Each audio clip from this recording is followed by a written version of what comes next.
everybody, it's Maggie, Witch and Moon, and I wanted to try something different for you all today. I decided that I wanted to make a video about crafting loose incense, and I was going to do it kind of voiceover style just to see how you guys like that.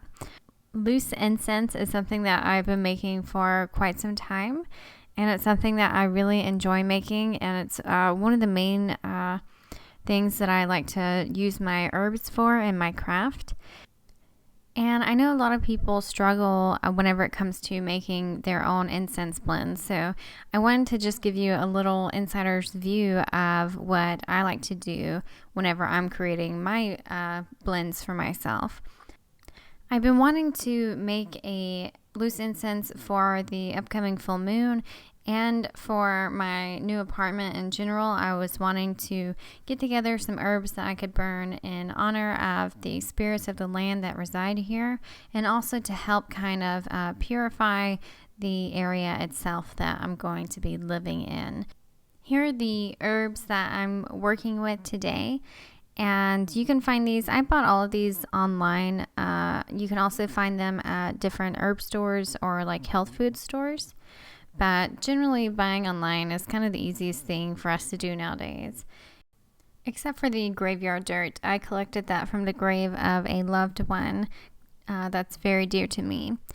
So just starting off, anytime that you're going to be making your own incense blend, it's best to just kind of start by gathering all of the herbs that you're going to be using and looking into what they're commonly used for in magical practices. My favorite resource to go to whenever it comes to looking up what herbs mean is a website called alchemyworks.com, and I'll leave a link to that below for you so you can check that out. So to begin with, I'm starting with my vervain here because it's the densest herb that I'm working with today. Normally, if you have any resins, those are what you want to start working with and crushing up whenever you're beginning to make your incense blend. And typically I prefer to use resins, but since I was completely out, I decided to substitute my frankincense resin that I normally use for my frankincense essential oil. So, and that's okay. It's totally fine to do substitutes, but I wanted to start with my heaviest herb, which was my vervain, so I could kind of break it down a little bit. One of the biggest points whenever you're making incense or loose incense is to remember that you're not trying to grind these into a powder form, unless it is you're making powders, and usually that's for something completely different. So whenever it comes to how many parts of a certain herb that I'm going to be using for the blend, I mostly just go off of my intuition and what I will think will kind of smell the best and work well with the other herbs that I'm using in the blend. So my main base for this one was the vervain. I used more of it than anything else. But I also like to keep in mind the number of things that I'm using. If you notice, I put 3 rosebuds into there, and I could have used more, but to me, the number of things that I'm using is kind of special as well. So that's something that I tend to pay attention whenever I'm making my parts. And I always try to make sure that I write down exactly how many parts of something that I'm using whenever I'm crafting a loose incense. Because, sometimes you make some that are really, really bomb and you want to replicate that. But if you didn't write down exactly how many parts and what herbs you use, it's going to be kind of tough to recall that from memory. And here I'm kind of just tearing out parts of that rose petal with my fingers, and that's totally okay. Sometimes it's hard to crush the stuff with your mortar and pestle. So just get in there and put your hands in it, and that just helps to infuse the blend with your own energy anyways. I'm using my little teaspoon here as my measuring device, and that way I can count how many scoops of everything that I'm using. And I think I decided to put my mugwort in a little prematurely. That's okay though. You want to save your fluffier, lighter herbs for the very end because they're kind of hard to mix up once you get everything in there all together. So these herbs that I've chosen to work with are ones that I tend to work with quite a bit, but it's because my practice is pretty consistent whenever it comes to my incense making. And I chose these certain ones because of their specific properties. And I'll tell you what that is right now.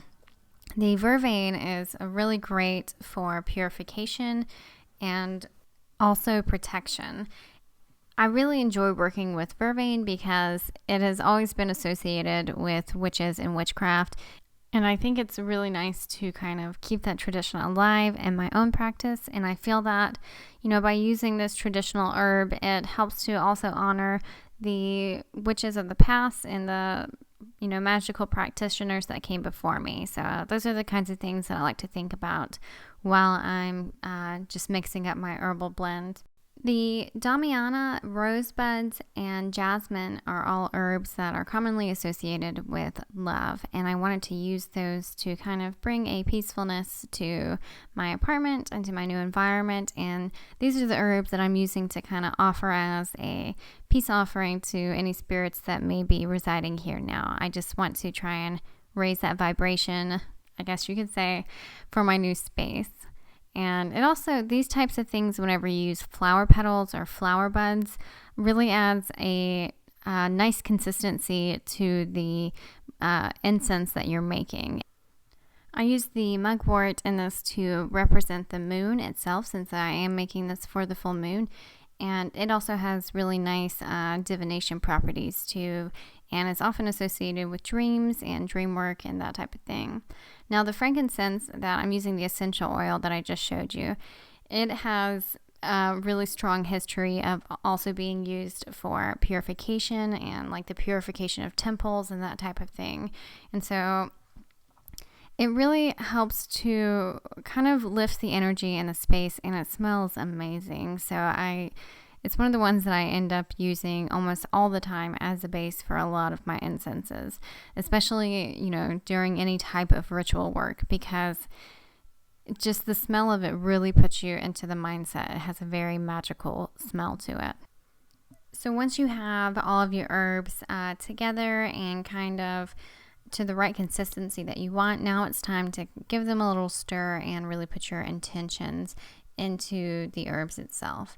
And I find that sometimes I don't have a lot of time to do a big ritual for full moons and stuff, but a lot of times I can make the time to sit down and have a nice little, meditative time to create an herbal blend. And I feel that if you can do this and kind of set up a little altar like I have and, make this time special, it's going to really add a lot more energy to the blend itself. And right here I did something that I don't normally do, but I really enjoy, is I put my quartz crystal in the container that I'm going to store my incense in, and I'm going to let that kind of lend its own energy to the blend itself. So here you can kind of see me just meditating on my herbs and really infusing them with the intentions that I have. And that's something that's, most important whenever you're making these blends for magical uses. Now let's talk about a couple of warnings really quickly. Always make sure that you burn your herbs in a fireproof container. And as you see right here, I have my little container just sitting on this cloth, and that's not very smart because it can get really hot. Also, don't pick up hot coals with your hands like I'm doing either. I was just trying to kind of speed up the process so that I could get my herbs burning for you guys and show you how nice it is. And one more thing as far as warnings go, I'm not a medical professional, but if you are pregnant or trying to get pregnant, you may want to kind of stay away from a vast majority of herbs, because there are a lot of them that can be known to cause you to lose a pregnancy. So keep that in mind. I don't know if that's something that a lot of people are aware of, but that is so important. That's such an important piece of information. And really make sure that you're quite knowledgeable about the side effects of any of the herbs that you're working with. Especially if you're burning these, then you're definitely, inhaling whatever fumes are coming out of them. So, keep that in mind and be aware and be smart whenever you're working with herbs or burning herbs or anything like that, because these are, just as potent as different types of medicines and, poisons or anything like that. So just be very careful with whatever it is you're working with, and make sure that you understand the dangers whenever it comes to these plants. And that's about all there is, guys, whenever it comes to making your own incense blend. As you can see, I have my little charcoal disc, and I just put my herbs on top of it, and it's burning really nicely. And make sure you put just a little bit at a time, because the smoke can be quite overwhelming if you're, indoors and not in a well-ventilated area. So just a couple pinches at a time, and it can be a little frustrating if you're in the middle of ritual and you have to keep reviving your incense. But that's okay. It's part of it. And it's one of the fun things about being a witch and practicing witchcraft, I think. I hope that you all enjoyed this. And do be sure to check the description below. And I'll put the link to where I found the resources for the herbal meanings. And also the alchemyworks.com is also a really great resource if you're interested in buying seeds to grow your own herbs for your garden, for your witch's garden.